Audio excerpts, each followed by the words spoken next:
జరగలేదని కాదు. ఆనాడు కూడా ఒక కాఫర్ డ్యామ్ కట్టారు హైకోర్టు ముందు, మీకు యాదకుండాలి.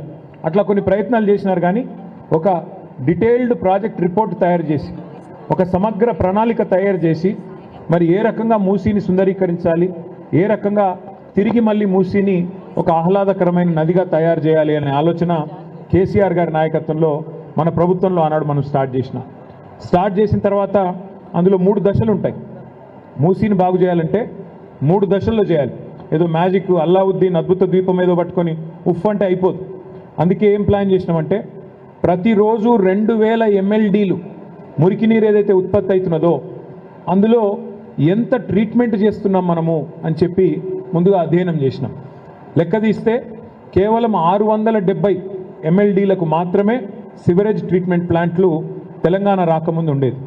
అందుకే ఏం ఆలోచన చేసినామంటే మన ప్రభుత్వం ముందుగా మూసీలోకి వచ్చే ప్రతి చుక్క నీరుని శుద్ధీకరించాలి అని చెప్పి దాదాపు 4000 కోట్ల రూపాయలతో, సరిగ్గా చెప్పాలి అంటే 3866 కోట్ల రూపాయలతో 32 సివరేజ్ ట్రీట్మెంట్ ప్లాంట్లకు మనం శ్రీకారం చుట్టాం.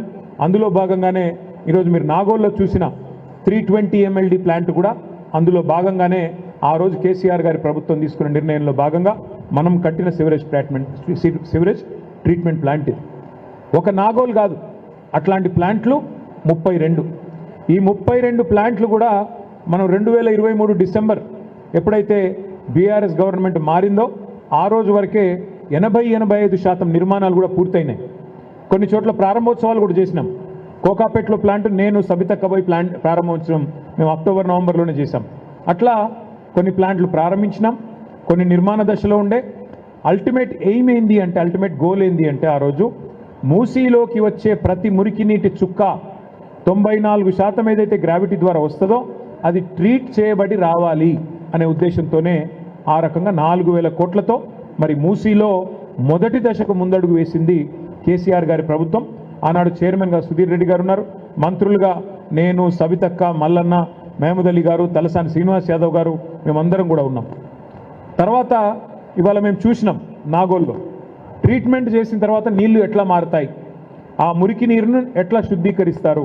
మాకు అక్కడ ఇంజనీర్లు చూపెట్టారు, సార్ ఇగో ఇది శుద్ధి చేయకముందున్న నీళ్లు ఇట్లా ఉన్నాయి, శుద్ధి చేసిన తర్వాత సెకండరీ లెవెల్ ట్రీట్మెంట్ చేసిన తర్వాత ఇట్లా ఉంటాయి సార్ అని చెప్పి వారు చూపెడతా ఉన్నారు.